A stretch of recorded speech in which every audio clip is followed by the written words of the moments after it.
Eu sou Dinamara Machado, professora Dinamara Machado, e você está no Educa Brasil Produzindo Conhecimento.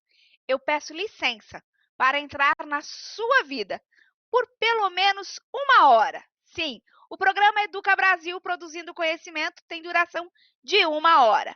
É um programa pela TV Profissão. E para ficar coerente com a TV Profissão, o que nós fazemos no Educa Brasil Produzindo Conhecimento? Eu tenho convidados semanais e a partir desses convidados eu descubro como foi a construção da carreira deles, até para servir de exemplo. Como que se constroem as carreiras, como que se constroem as profissões. E então interligamos essa profissão, né, esta carreira, esta dignidade humana pelo trabalho, a uma determinada temática. O Educa Brasil, produzindo conhecimento, faz esta abordagem para que você possa tomar decisões, para que você possa ajudar outras pessoas, né? O seu sobrinho, o seu filho, ou mesmo aquela pessoa que já teve uma carreira sucedida, ou que no meio do caminho resolveu mudar, porque nós somos processo dessa mudança constante, você possa ter um caminho seguro para mostrar. Sim, o Educa Brasil Produzindo Conhecimento tem os seus convidados. E hoje minha convidada é Thaís, né? A professora Thaís que está aqui. E a nossa temática é literatura e direitos humanos, né, professora? Por favor, seja bem-vinda. Muito obrigada a todos que estão nos assistindo. É um prazer enorme estar aqui com vocês e poder compartilhar um pouquinho desse assunto que é tão gostoso de estudar, um assunto que me é tão caro. Eu espero poder contribuir, né, de certa maneira, com o conhecimento de vocês. Eu espero poder plantar uma sementinha, não uma sementinha de discórdia, mas uma sementinha de amor no coração de vocês com esse assunto. E eu devolvo a palavra da professora Dinamara. Senão eu vou começar a falar e não paro mais, né? Com certeza, como toda boa professora. Bom, a professora Thaís Carvalho César é uma pesquisadora na área da literatura e direitos humanos. Mas como o mote do nosso programa é Educa Brasil, produzindo conhecimento, nós temos alguns inputs no programa, né, professora Thaís? E o primeiro é falar como que a Thaisa chega hoje num programa de televisão para falar de literatura e direitos humanos. Como que isso aconteceu? Qual foi o princípio disso? Por favor, professora Thaís. Certo, professora Dinamara. Então, eu tenho uma trajetória meio longa, né? A gente chega até aqui, eu cheguei até aqui depois de alguns percalços, algumas vivências, né? E eu digo que assim, eu fui encantada pelas letras muito cedo, né? Eu aprendi a ler muito cedo. Eu era uma criança que amava livros, que amava literatura. Eu levava meus livros para tomar banho comigo. Eu ganhei um livrinho da minha mãe quando eu era pequena. Era um livrinho de banho, então eu levava o livro para tomar banho comigo, dormia com os livros, inventava história, vivia naquele mundo de inventar história. Inventava história mesmo quando não existiam palavras, né, nos livros. Aí eu ficava pensando, como é que aqueles sinais gráficos, como é que aquelas palavras comunicavam tanto e causavam tantas reações nas pessoas? Né? Que a gente falava as coisas, eu falava as coisas para as pessoas, para os meus colegas, para os meus pais, e as pessoas tinham reações. E aquilo me intrigava, né? E aqui eu cresci com aquilo, né? Eu cresci com aquilo na minha cabeça. E eu passei por aquelas fases daquelas meninas, né, que brincam de boneca e que querem ser, um dia querem ser médicas, um dia querem ser veterinárias, outro dia querem ser professoras. Eu parei aí no professora. Mas eu queria ser professora para ensinar palavra, né, porque as palavras me seduziam demais, eu gostava muito disso. E durante essa minha busca, né, para ensinar palavras, eu fui bolsista, né, na educação básica, numa escola muito boa aqui de Curitiba, né, e nessa escola eu aprendi ainda mais o valor das palavras. Mais tarde, eu tive a oportunidade de lecionar nessa escola, foi nessa escola que eu tive a oportunidade de lecionar pela primeira vez aos 14 anos de idade.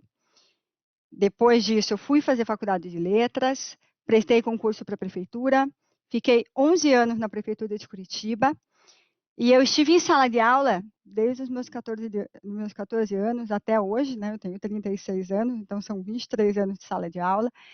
E eu estive em sala de aula na educação básica, em formação de professores, quando eu trabalhava na prefeitura, na formação de profissionais de segurança pública, mas foi na assessoria de direitos humanos que aconteceu algo muito estranho comigo, né? Eu digo que a assessoria de direitos humanos me transformou não só como profissional, mas como ser humano. Durante essa minha passagem pela assessoria, eu trabalhei com muitas pessoas de movimentos sociais, com pessoas que têm os direitos diuturnamente violados, com pessoas que sentem na pele a dor da repressão, da falta de oportunidade. E descobri nesse tempo que dentro de mim o amor que eu guardava não era só pelas palavras, mas também pelas pessoas. E então foi esse meu amor pela palavra e pelas pessoas que me levou a estudar essas relações entre a literatura e os direitos humanos. Então eu quis compreender o impacto que as palavras podem causar na vida de cada sujeito, né? E na minha busca por conhecimento, eu descobri que a literatura pode nos fazer olhar para o outro de uma forma mais empática. A gente já vai chegar, eu vou falar um pouco mais adiante sobre isso, né? E então, depois da faculdade, eu me especializei em neurociência para tentar compreender um pouco o que levava uma pessoa a ser violenta com a outra, a ter esses impulsos violentos, a querer agredir, a querer né, causar mal ao outro. Me especializei também em direito penal e criminologia para tentar entender o crime, né, o comportamento social criminoso e os discursos que constroem essa figura do criminoso. Porque, afinal de contas, essa figura é construída por discurso, né? São palavras que constroem essa figura. Então, essas mesmas palavras que constroem pontes, elas constroem muros, né? E eu levo isso Aham. muito, muito forte.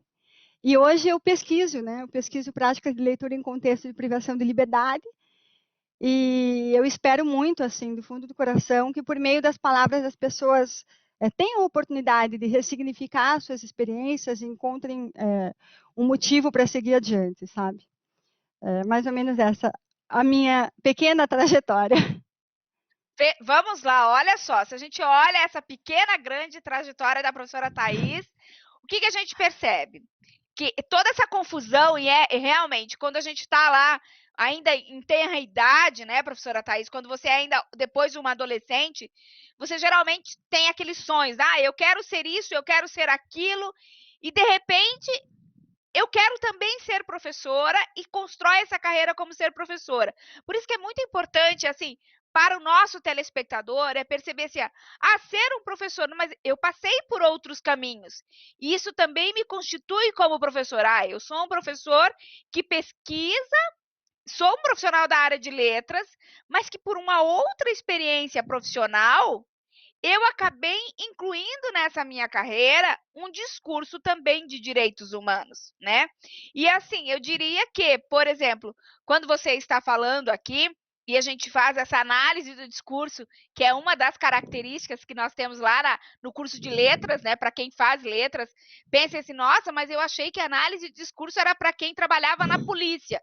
Não, muito pelo contrário, quando você faz a faculdade de letras e faz análise do discurso, análise de conteúdo, é porque você muitas vezes vai trabalhar com um político, então você vai ajudar esse político a escrever um discurso, você vai colocar algumas palavras para que ele aprenda a falar, e essas palavras têm alguns conceitos, então assim, para você que está chegando hoje no Educa Brasil produzindo conhecimento, pense assim, um profissional de letras que vai trabalhar com assessoria textual, né? É ele preparar esses profissionais. A professora Thaís, que está aqui nos falando, está mostrando o reverso disso, que é a análise.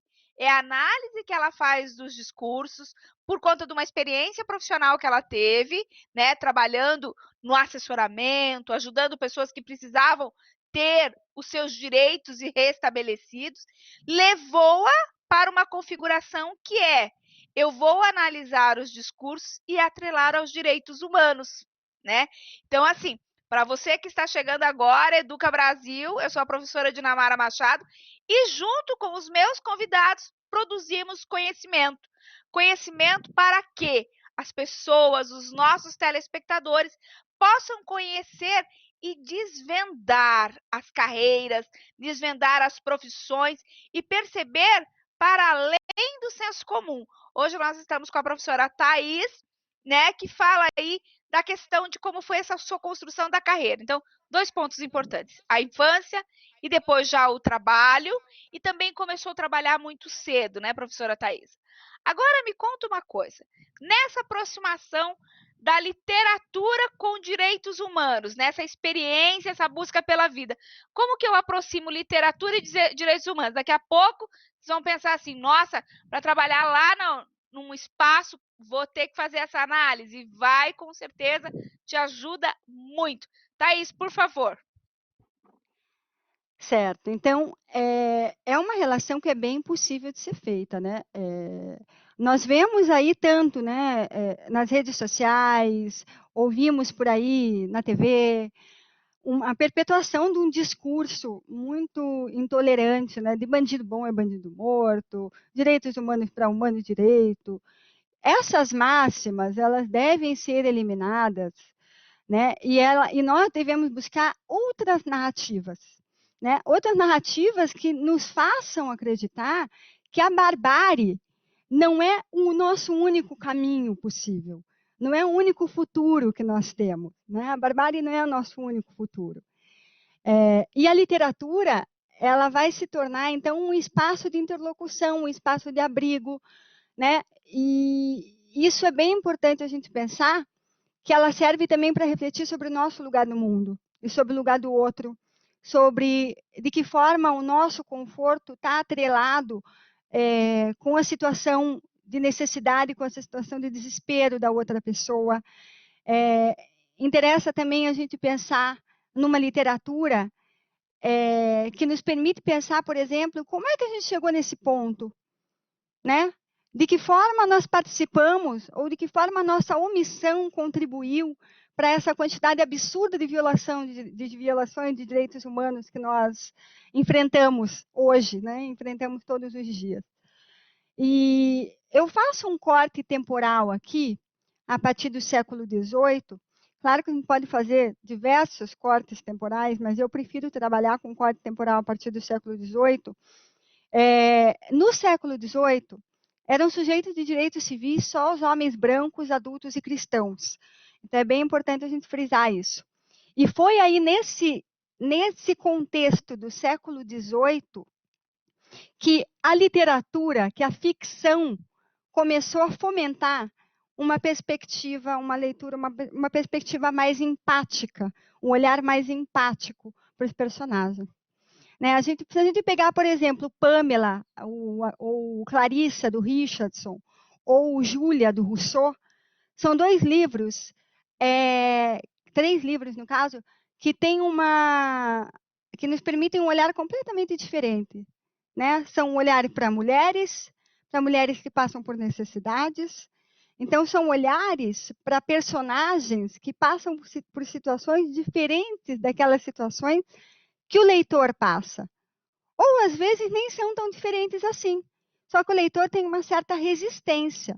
Diz, olha, eu tenho resistência em dizer que eu passo por essa situação. Né? A partir do momento que ele lê aquilo, ele se identifica.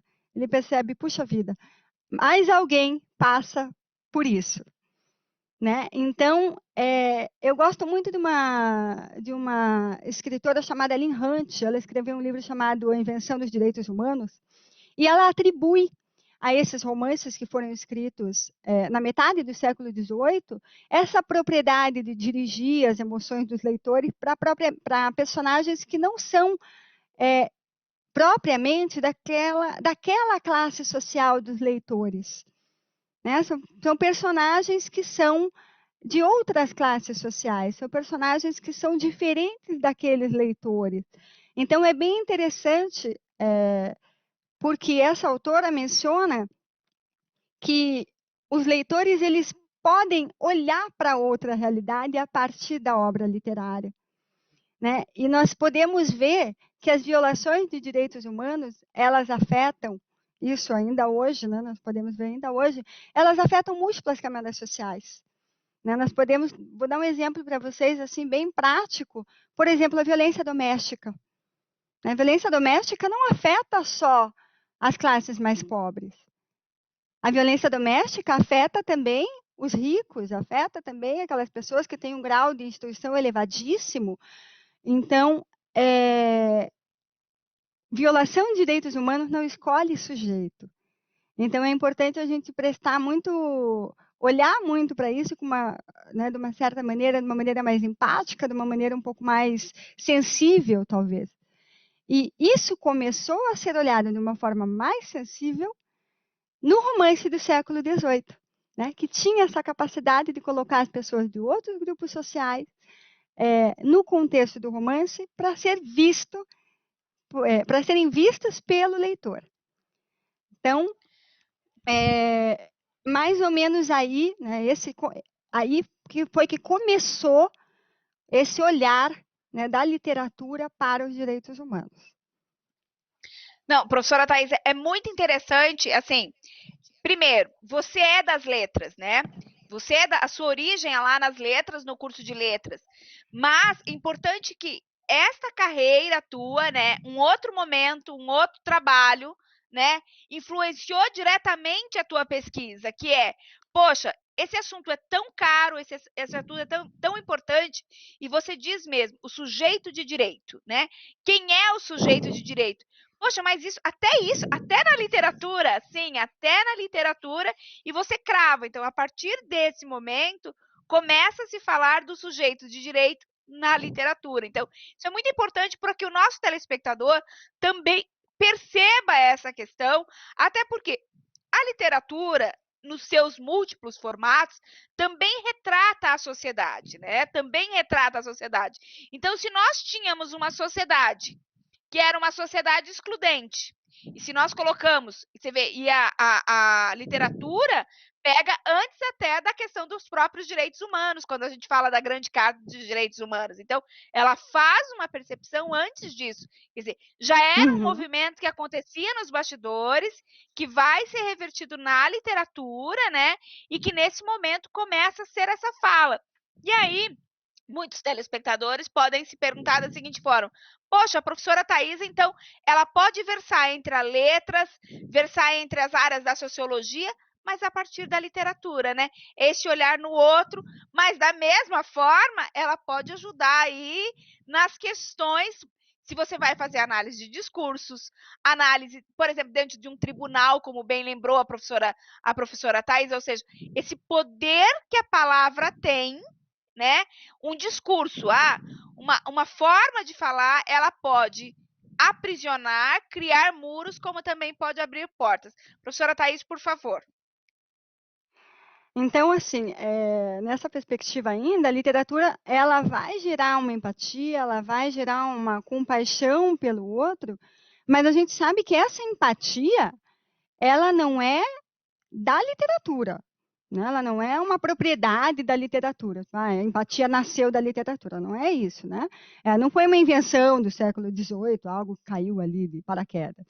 Ela vai depender, a empatia vai depender, né, muito bem de uma base biológica, de você compreender a subjetividade da outra pessoa, de ser capaz de imaginar que a outra pessoa, que o teu interlocutor tem questões interiores que ele precisa trabalhar, ou questões que são semelhantes às nossas. Então, a empatia vai ter uma base biológica, mas a literatura que ela vai fazer? Ela vai trabalhar com isso. Ela vai te fazer olhar, né? Ela vai te fazer enxergar o outro. Então, isso é bem interessante. Saindo lá do século XVIII, dando um salto temporal agora até 1948, que foi quando a Declaração Universal de Direitos Humanos surgiu, A declaração ela é bem interessante, ela é bem importante, ela é um marco, né, nos estudos de direitos humanos, porque ela estabeleceu aí as cortes internacionais para o julgamento de violações de direitos humanos.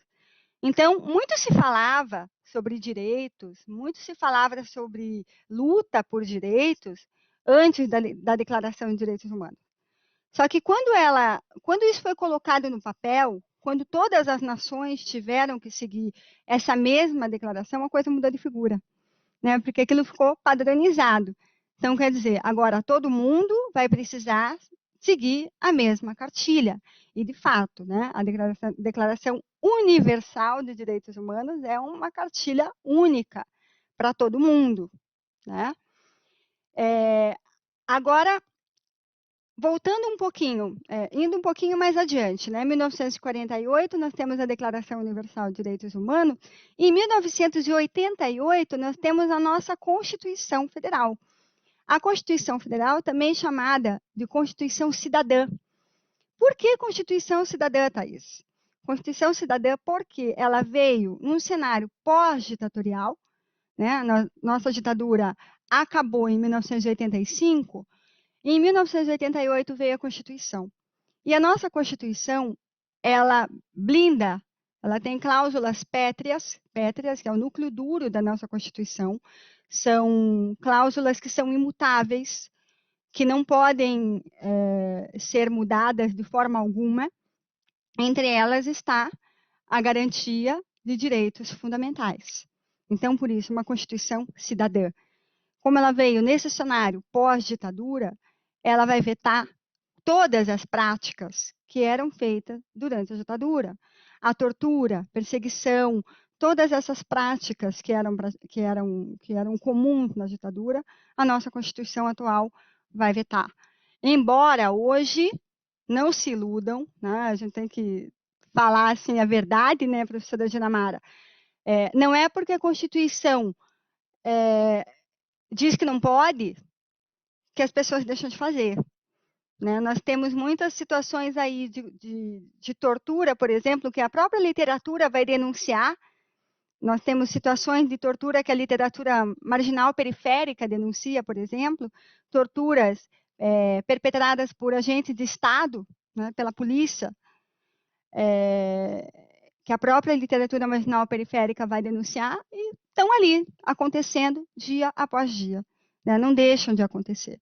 Mas o importante é que nós tenhamos esse olhar, o importante é que nós enxerguemos o que está acontecendo para que a gente possa fazer alguma coisa. Porque se a gente não tiver vontade de fazer alguma coisa, tudo aquilo que está lá na declaração, tudo aquilo que está lá na Constituição, tudo aquilo que está lá na página do livro de literatura, vai ser só a palavra numa página. Né? Enquanto isso não virar uma ação, vai ser só a palavra numa página. E em 88 também teve a publicação de um texto muito significativo para os estudos de literatura, que foi o Direito à Literatura, do Antônio Cândido. Professora Dinamara da área de letras também, né? Provavelmente já deve ter ouvido falar bastante do direito à literatura. Então, nesse texto, o Antônio Cândido, ele afirma que os direitos humanos são aquilo que nós consideramos indispensável para nós e também é indispensável para o próximo. Então, isso é a noção de direitos humanos que o Antônio Cândido coloca no texto dele. E ele vai questionar no texto dele em que medida a literatura pode ser indispensável para todo mundo. Por que será que a literatura é indispensável? Porque o ser humano tem a necessidade, é nossa necessidade, de transformar as coisas em narrativas. Nós transformamos tudo em narrativa. Nós não experimentamos os fatos em estado bruto. Né? Quando a gente vai contar um caos, né, professora Dinamara? Você vai contar um caos para alguém da sua família, se transforma em narrativa. Você não vai chegar para a pessoa e dizer assim, a caneta caiu. Você vai contextualizar a queda da caneta. Você vai criar uma narrativa sobre aquilo. Isso é uma necessidade do ser humano. Criar narrativa é a necessidade do ser humano. Não, e essa Então, obra que você falou do Antônio... Desculpa, Thaís. Essa obra é magistral do Antônio Cândido porque, assim, essa necessidade de falar e de escrever e de mostrar para aqueles que não compreendem que a literatura é essencial para a nossa vida, né? De dizer assim, esse é um bem que nós conseguimos, porque é um bem que é até da natureza do ser humano e que muitas vezes, com um olhar preconceituoso, as pessoas renegam a literatura, mas elas fazem a literatura constantemente. Então, porque você realmente, você vai falar a caneta caiu, mas a caneta caiu em que contexto? Poxa, eu estava assim. Então você faz uma narrativa daquela questão. Então você está criando uma narrativa, por consequência, você criando um fragmento de literatura. E o Antônio Cândido, nessa obra, é magistral. Muito boa lembrança sua, professora. Tem uma questão muito interessante também da tua fala, que é a questão do corte temporal, né? Então, você faz um corte temporal lá no passado, em que a gente tem uma obra também espetacular, em que vai falar assim, olha, a literatura está aqui, eu estou mostrando, mas é para você se colocar nas vestes, na pele de uma outra pessoa, para você sentir o que é aquela outra pessoa. Então, isso é um poder da literatura. Depois você puxa aqui na questão dos direitos humanos, dizendo assim, que começa a mostrar ali.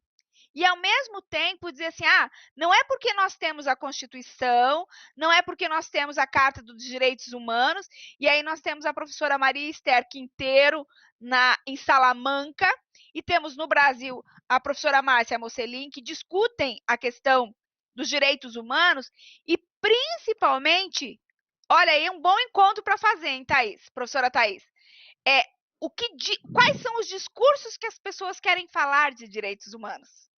Quais são os Sensacional. discursos que a professora Maria Esther de Salamanca e a professora Márcia Mocelin discutem justamente isso.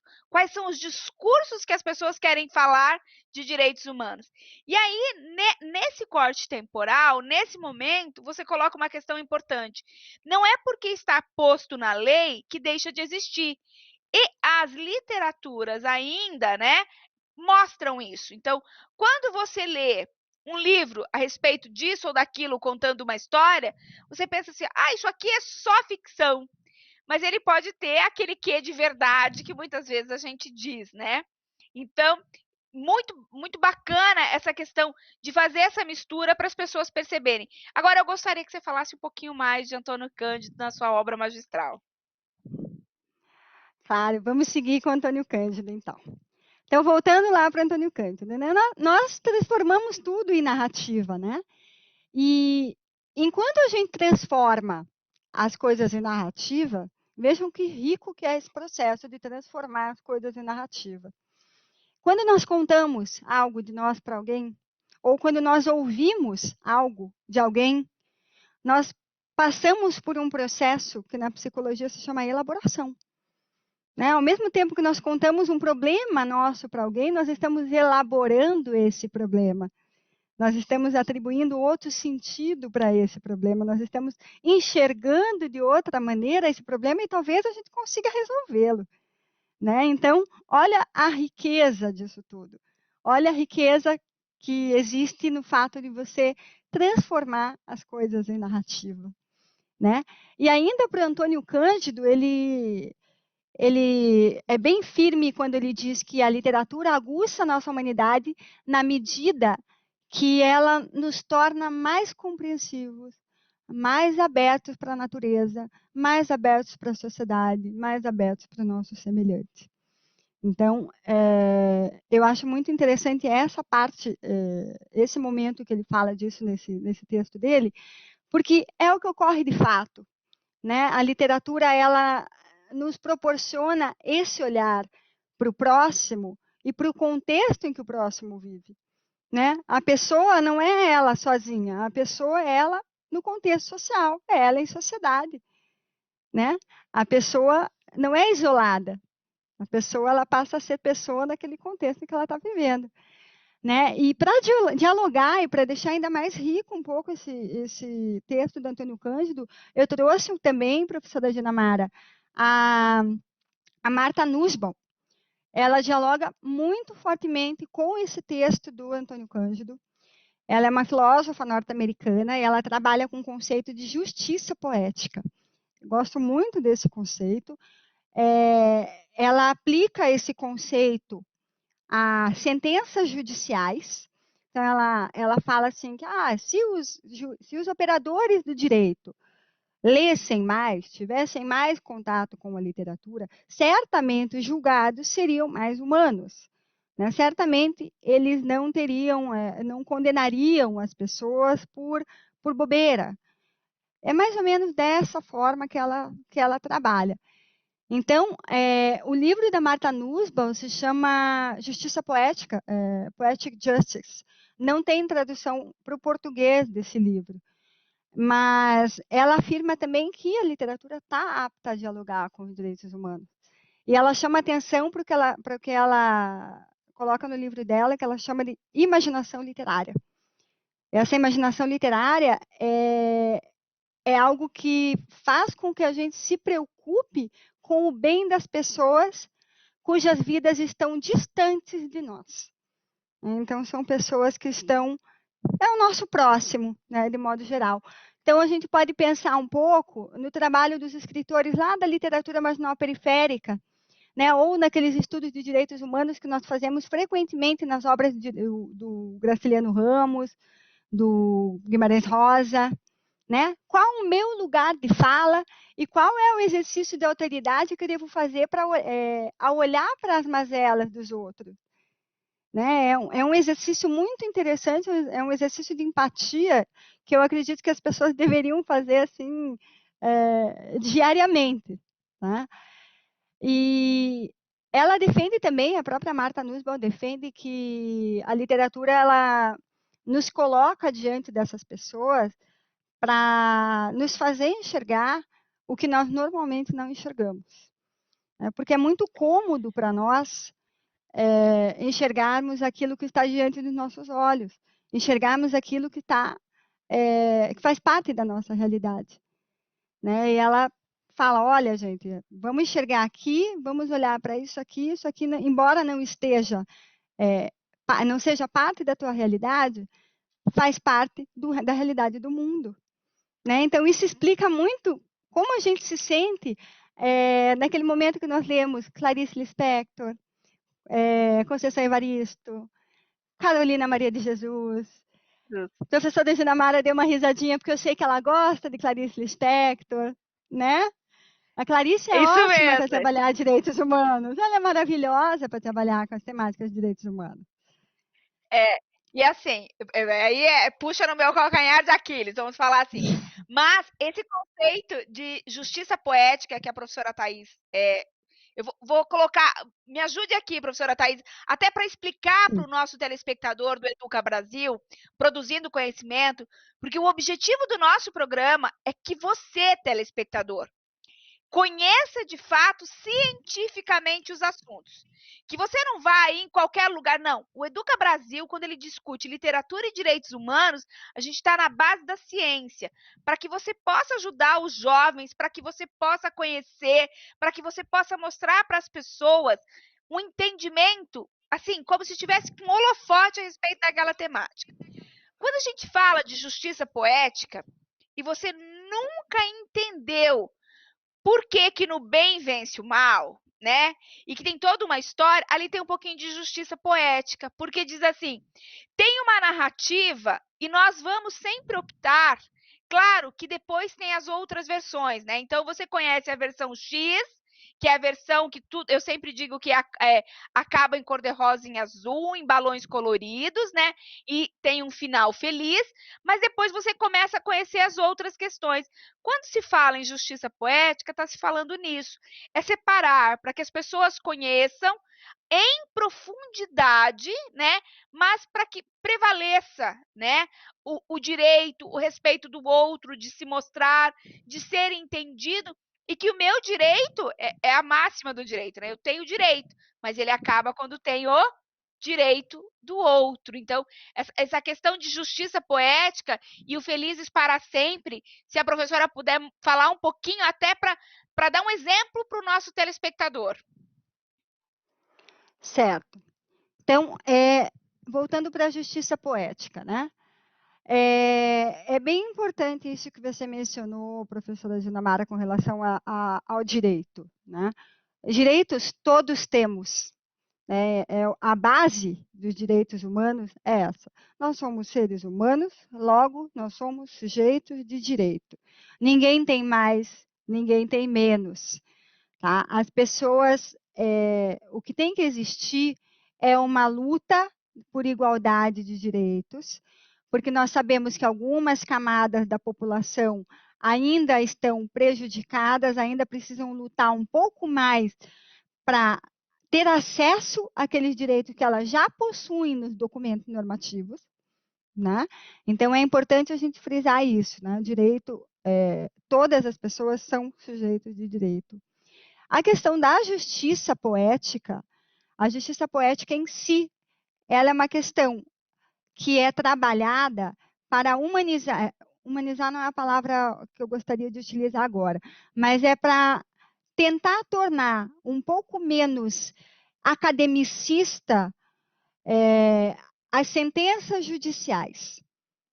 Então, assim, quando um juiz vai proferir uma sentença para um réu, né? E ele está viciado no processo, quando a gente chama que ele, né, a gente diz que ele está viciado no processo, que ele vê evidências de muita punição, que ele não tem um olhar mais humano, isso tudo vai acabar prejudicando aquela sentença. Ele vai olhar para aquele réu e ele vai acabar aplicando uma sentença mais grave, né? Vai aplicar uma sentença, talvez, que esse réu talvez não tenha que cumprir, né, tanto tempo de pena.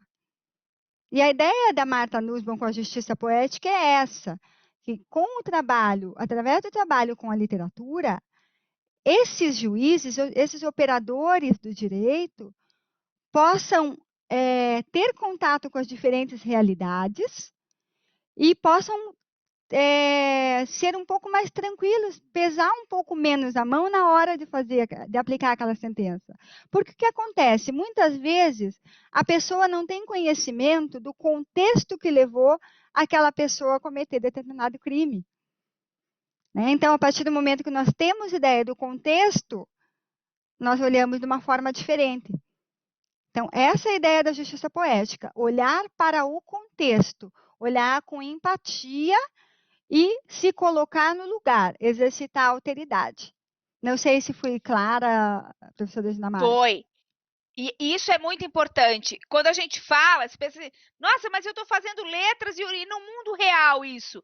Você vê, quando a professora Thaisa fala aqui de justiça poética, é perceber que aquele ato, né, ele não se resume no feliz para sempre, não é aquilo ali, mas o que levou àquela sentença do feliz para sempre. Então, não é o bem e o mal. O bem pode estar revestido de camadas de maldade, como o mal também pode estar revestido de camada de bem, né? Esse mal, o mal, mal com U, mal com L na confusão da língua portuguesa. Mas que as pessoas tenham, a partir da justiça poética, este olhar dessas camadas de observação, para que o ser humano possa ser observado para além das suas camadas. E aí gera empatia, né? A professora não gosta de usar humanização, eu sou de uma linha que usa a partir de Nietzsche humanização, então somos duas teóricas aqui, mas que, indiferente da palavra, é ter um olhar mais profundo a partir dos discursos e das ações dos seres humanos. Isso se vê tanto na literatura como se vê nas ações cotidianas. Então, justiça poética não é uma questão que está nos livros para o final feliz. Justiça poética é uma ação cotidiana, é fato, é ação, é realidade que pode ser transformada em literatura. Professora Thaisa, você que é a convidada do Educa Brasil Produzindo Conhecimento. O Educa Brasil Produzindo Conhecimento é um programa exibido pela TV Profissão. Estamos aí em distintos canais, também nas redes sociais.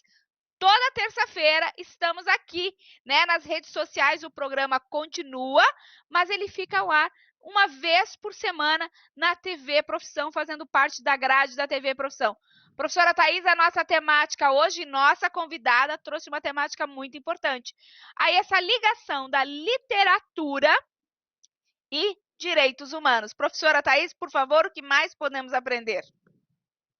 Certo. Então, voltando para a literatura, né, professora Dinamara? A literatura ela é bem perturbadora, né? A gente, às vezes, lê uns livros assim, nós ficamos meio chocados com coisas que a gente vê. A função, uma das funções dela, acredito que seja essa mesma, sabe? Tirar da zona de conforto, fazer com que a gente pense fora da caixa, porque afinal de contas, ela vai apresentar uma outra realidade, né? Ela vai apresentar uma realidade diferente da nossa e vai fazer com que a gente pense naquele lugar, no lugar fora do nosso. E ela vai aproximar um ser humano de outro ser humano. E fazendo essa aproximação, ela vai mostrar várias faces de uma mesma humanidade, né? Por isso a literatura precisa ser lida, precisa ser estudada, né? E ela precisa ser aí um vetor dessa transmissão de experiência das outras pessoas. Eu acho interessante até, professora Dinamara, a gente comentar um pouquinho que eu gosto muito de falar da BNCC quando eu falo de literatura também. A BNCC ela está trabalhando uma ideia de formação de leitor fruidor.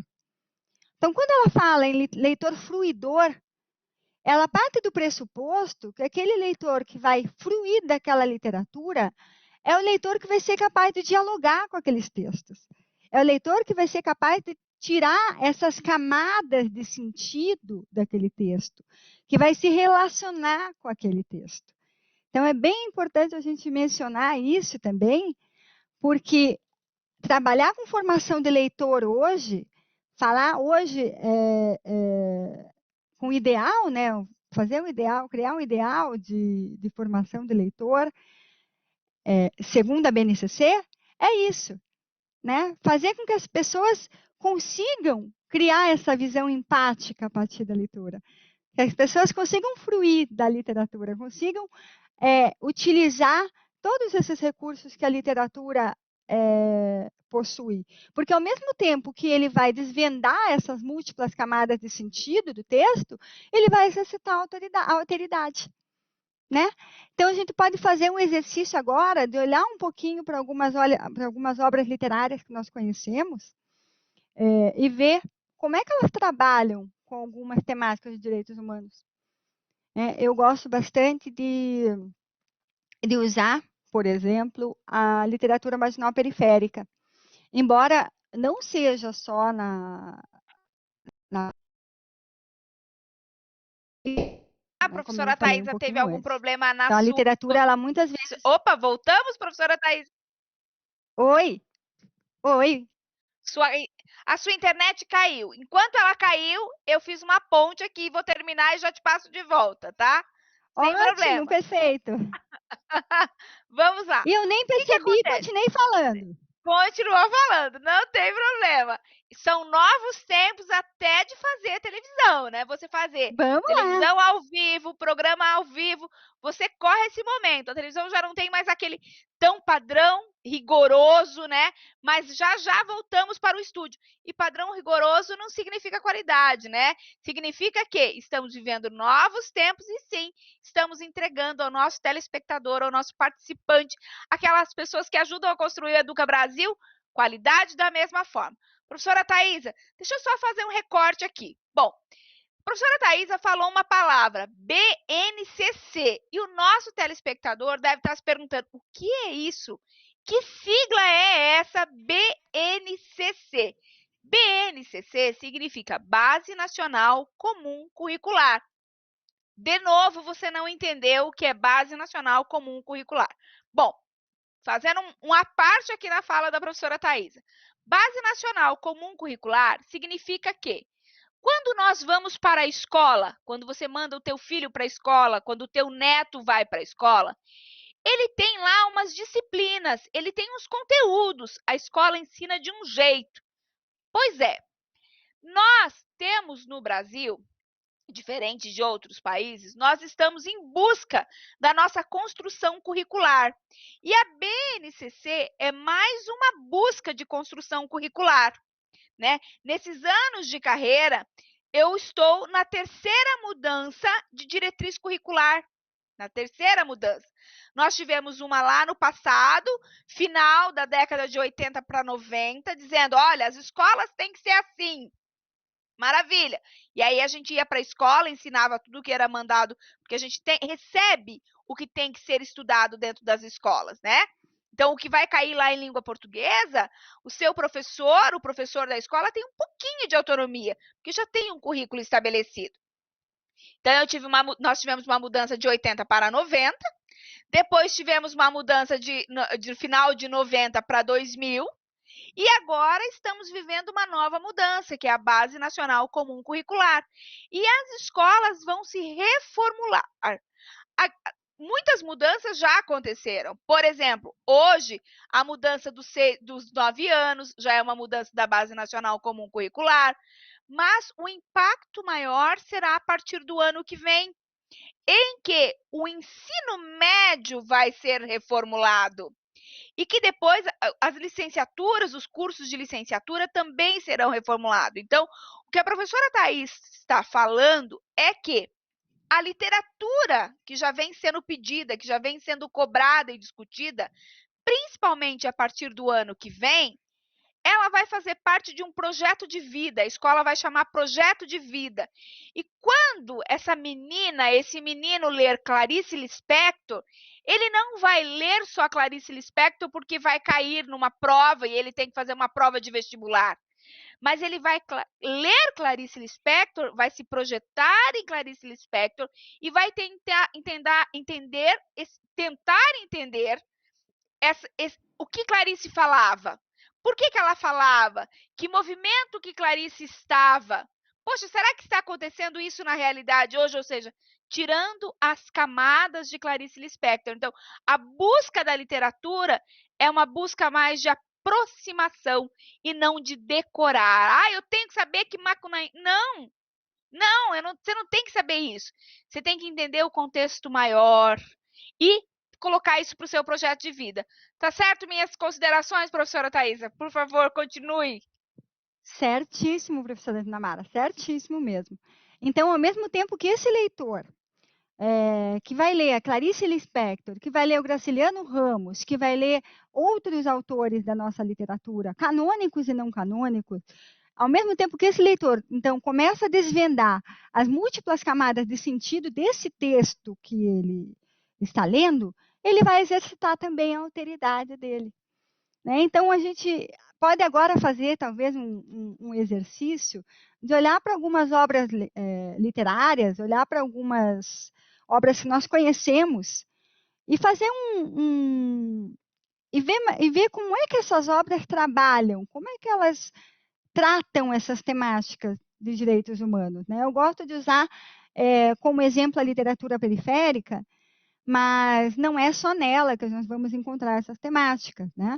A literatura periférica, eu gosto muito de usar ela também, porque ela desconstrói esse mito da periferia como um lugar de marginalidade, como lugar de crime, de violência. E, ao mesmo tempo que ela faz essa desconstrução, ela coloca a periferia como um terreno de múltiplas sociabilidades. Então, ao mesmo tempo que ela desconstrói um cenário, ela constrói outro cenário, e construindo outro cenário, ela vai mostrar o que esse povo passa, quais são as violações de direitos humanos que assolam a realidade desse povo. Então, isso é bem interessante. E aí a gente pode, né, fazer N trabalhos nessa seara, e a gente vai ver muito isso na obra do Ferrez, na obra do Sacolinha, na obra da Conceição Evaristo. Uma particularidade bem interessante dessa literatura que a gente pode explorar e que gera uma empatia, gera uma identificação com o leitor, é a linguagem, porque a linguagem é mais acessível, é mais próxima da linguagem do leitor. Então, tem a gíria, tem o jargão, tem o xingamento, tem o que sabe, tem aquilo que tem no nosso dia a dia, tem aquilo que tem, né, na nossa vida. Então, é muito importante isso. Eu gosto muito de trabalhar com a literatura marginal periférica, porque ela é um retrato da nossa vida, né? Um retrato do que está ali. Porque a língua literária, o português literário, não é o nosso português, né? Não é um reflexo da nossa língua, não é a língua que a gente fala. A nossa língua é viva, cada um fala de uma forma, cada um tem um jeito diferente de falar. E não quer dizer que esteja errado, né? Falou a professora Thais da área de linguagem agora, mas, né, cada um tem uma forma de falar. E muitas vezes a nossa forma de falar afasta o nosso próximo, né? Quando a gente vai falar com o próximo de uma forma soberba ou utilizando palavras muito difíceis, você acaba criando distanciamento, né? E quando você pega um livro para ler, e esse livro tem palavras que você conhece, tem elementos da tua realidade, meio caminho andado. Puxa, já gerou ali uma identificação, uma primeira identificação com o leitor, né? E a Não, é muito. literatura, pode falar. Desculpa, Thaís. Não, até assim, pensar que a literatura que a professora traz, né? Que a nossa convidada hoje do Educa Brasil produzindo conhecimento traz, e é importante isso no Educa Brasil. Mas vamos falar, existe literatura periférica? Sim, existe literatura periférica. E ela não é melhor e nem pior, não adianta a gente querer rotular, é só literatura periférica. Mas o que ela se concretiza? Ela é uma literatura sem intermediário. Por que é uma literatura sem intermediário? E aí, esse foco da professora Thais é quando ela diz assim, porque ela traz o discurso habitual que nós usamos todos os dias.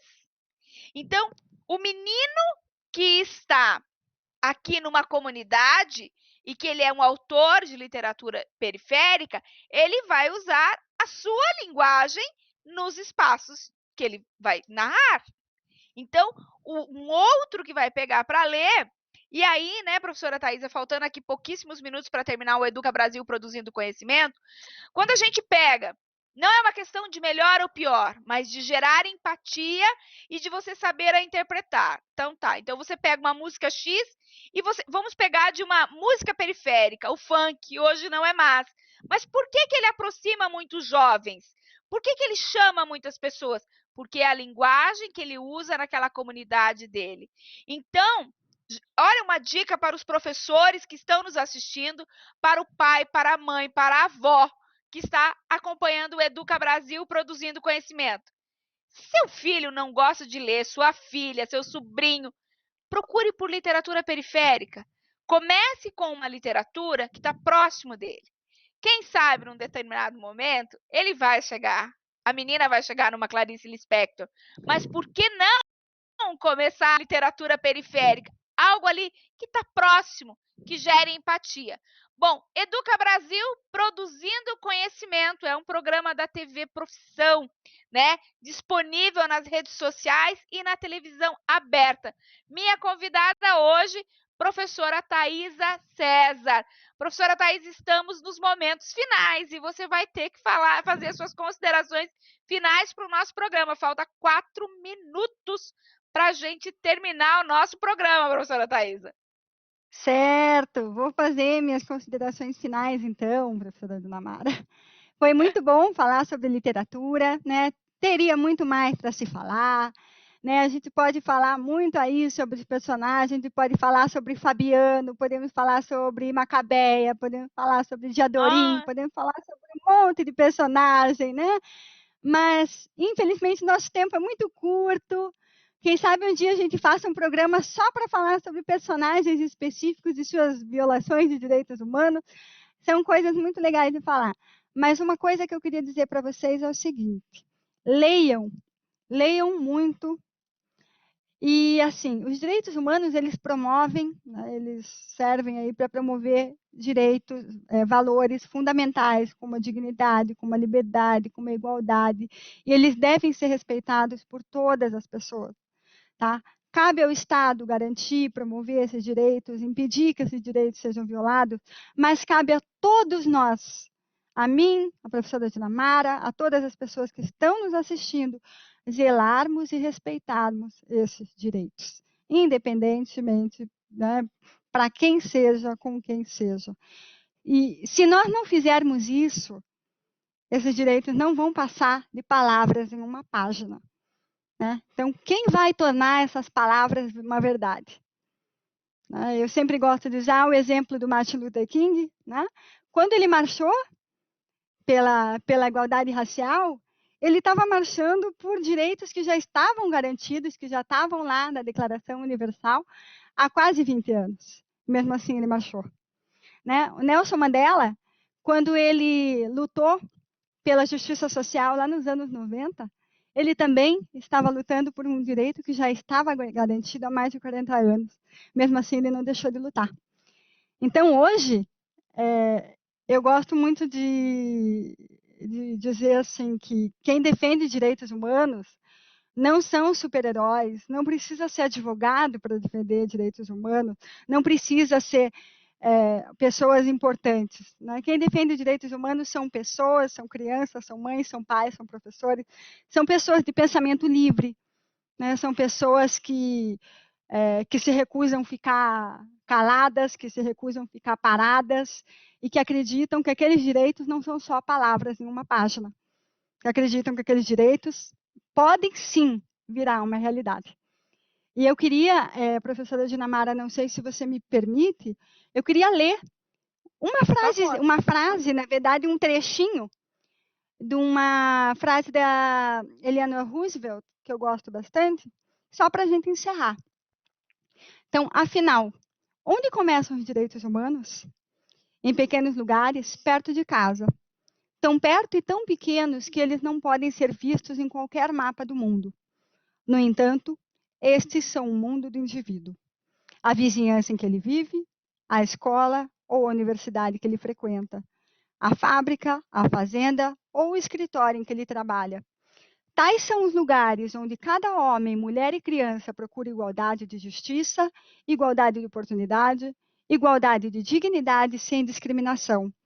A menos que esses direitos tenham significado aí, eles terão pouco significado em qualquer outro lugar.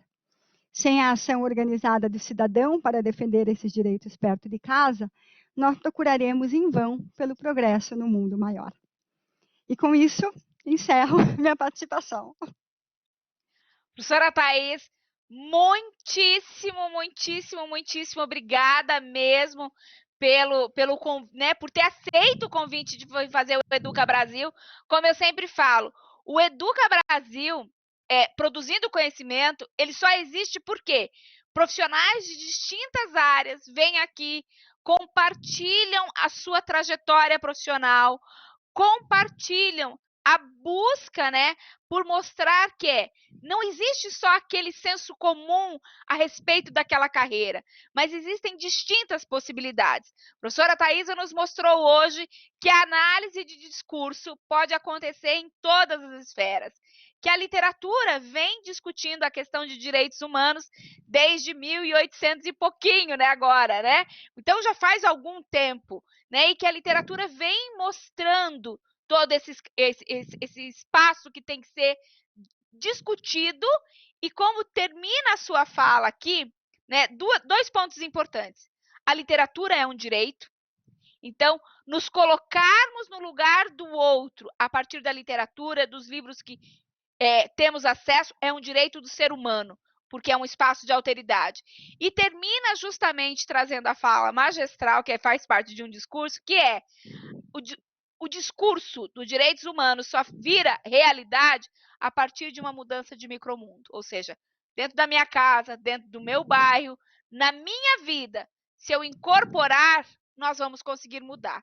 Então, o Educa Brasil, produzindo conhecimento, agradece hoje a professora Thaisa pela brilhante fala e sim, estamos de encontro marcado. A semana que vem eu continuo na série Literatura, até para que você possa nos ajudar a mudar o conceito que as pessoas têm acerca de literatura.